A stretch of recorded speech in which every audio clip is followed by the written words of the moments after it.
За сайн байцгаана уу сонсогчдоо. IMS подкастын маань 21 дахь дугаар инхүү эхэлж байна. Өнөөдрийн маань зочноор манай эрдэм шинжилгээний төв лабораторийн эрдэм шинжилгээний ажилтан Нэм Эрдэм маань өргөдөө оролцож байна. За та өөрийгөө сонсогчдод танилцуулаад тэгээ подкаст эхлэв. Сайн байцгаана уу та бүхэнд энэ өдрийн мэндийг хүргэе. Намайг Нэм Эрдэм гэдэг.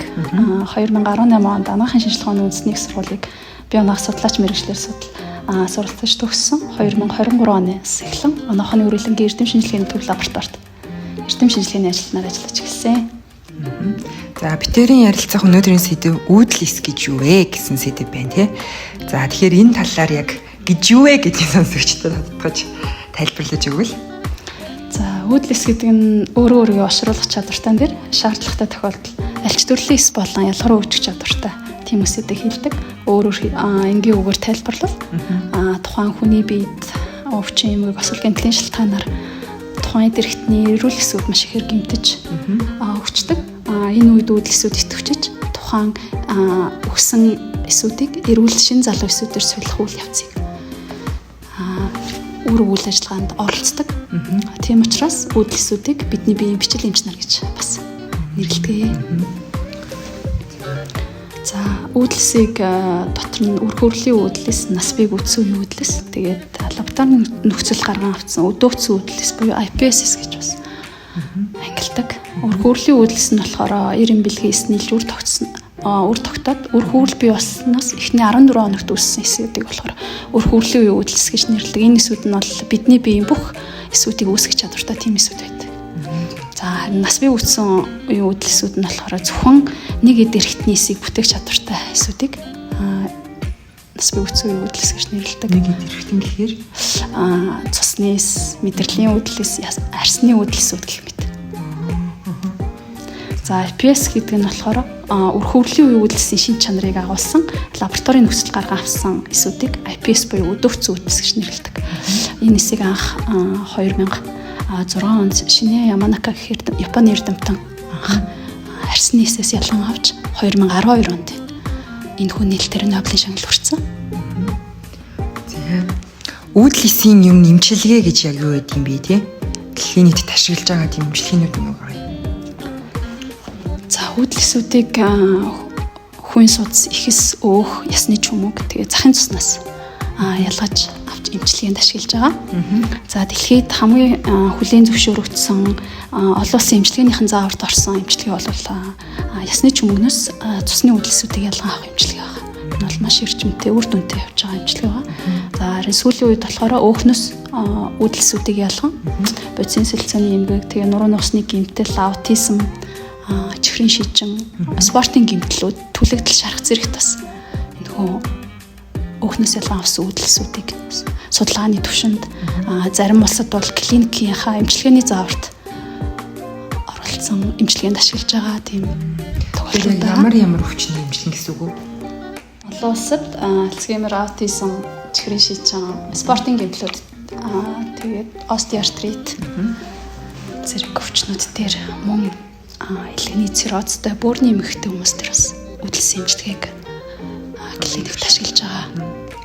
За спортын гэмтлүүдийн үед мөн остеоартритийн үед үүдэлсэн эмчилгээ бол хамгийн үр дүнтэй явагдаж байгаа. Остеоартритийн процесс нь яаж явагдах вэ? За остеоартритийн 4-р үе шатанда хэрвээ тухайн өвчин 4-р үе шатанда орсон тохиолдолд бол үүдэлсэн эмчилгээ зөвлөдөггүй. Ягаад гэвэл тухайн эс ахин сэргийх боломжгүй болсон байдаг. Тийм учраас үүдэлсэн эмчилгээ хийгээд бол тийм ашиг тустай үр дүнтэй болохгүй. Остеоартритийн эхний 1-2 дугаар шат, 3 дугаар шатны эхлэл үе шатанд хэрвээ үүдэлсэн эмчилгээ хийлгүүл илүү үр дүнтэй эмчилгээний үйл явц илүү сайн байна гэж үздэг. Процессын үед тухайн хүний хэвлийн өөхнөөс үүдэлсийг ялгаж авч лабораторийн нөхцөлд боловсруулад тухайн хүнд нэргээд өөртөө тарьдаг өвдөгний үе рүү үений эмч нар, үений мэслэлийн эмч нар тарьж хэрэглэдэг гэсэн үг. Тэгэхээр өөрөөс нь өөртөө тарьж хэрэглэдэг. За эдгэрлийн хувьд бол тухайн хүний өвчний явцаас хамаарат эдгэрлийн хугацаа бол янз бүр байдаг гэсэн судалгаанд байдаг. За Монгол улсад маань үүдэл эсийн эмчилгээ хэр сайн нэвтэрсэн байгаа вэ те? Юу нь ямар түвшинд явж байна? Тэр талаар.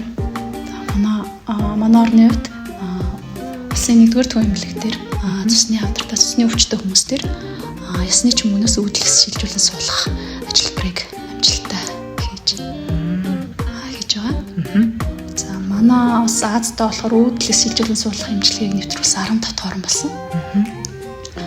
Ясны чөмгөний үүдэлс шилжүүлэн суулгах эмчилгээг болохоор өөрөөс өөрт нь болон донороос шилжүүлэн суулгах олон улсад хийгддэг. Манай орны хувьд бол өөрөөс өөр шилжүүлэн суулгах эмчилгээ бол дэлхийн түвшинтэй ажил түвшинд явж байгаа. Миелом, лимфома хавдруудын үед хөвчлэн өөрөөс өөрт нь үүдэлс шилжүүлэн суулгах ажиллагааг хийгддэг.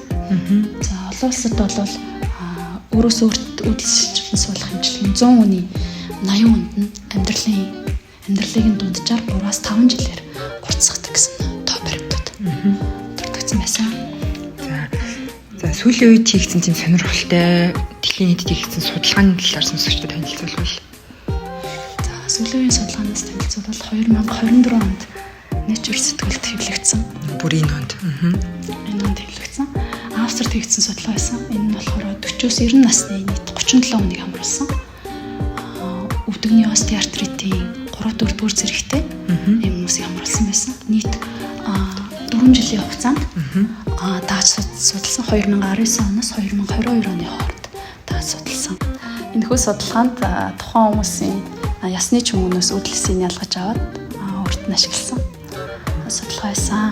Тэгээд эмчилгээний 3, 6, 12 саруудад нэмраа шинжилгээ. Тэгээд үений хөдөлгөөний үзүүлэлт, булчингийн үзүүлэлт зэрэг оноо үнэлдэг. Онооны үзүүлэлтүүд нь бол сайжирсан гэсэн үр дүнгууд гарсан байсан. Тэгвэл их амжилттай л гэдэг батлагдал юм байна тийм. Саяхан бас хийлэгдсэн нэг судалгаа байсан. Тэр нь болохоор Хятадаар туслаад Шанхай их сургуулийн эмнэлэгт хийгдсэн. Тухайн хүн маань болохоор 20 гаруй жилийн хугацаа 20 гаруй жил 2 дугаар хэлбэрийн чихрийн шижин өвчтөй 59 настай эрэгтэй хүнийг эдгээсэн тийм амжилттай судалгаа байсан. Энэ дээр болохоор нойр булчирхайн үүдэлсийг модификац гэж өөрчлөлтөд оруулаад үүдэлсийг шилжилтэн суулгах мэдсэл хийсэн. Тэгээд 11-7 хоногийн дараагаас эхсүүлээд тухайн хүн инсулин хэрэглэхээ болсон. Тэгээд сахар хянах юм уухай болсон. Амжилттай болсон. 17 хоногийн дараа юу? 11-7 хоногийн дараа. 11-7 гэдэг чинь баг 2 сар гарны дараа л тий үр дүн харагдсан юм тий. За ингээд бидний ерөнхийдөө подкаст өндөрлөх тал руугаа хандж байна.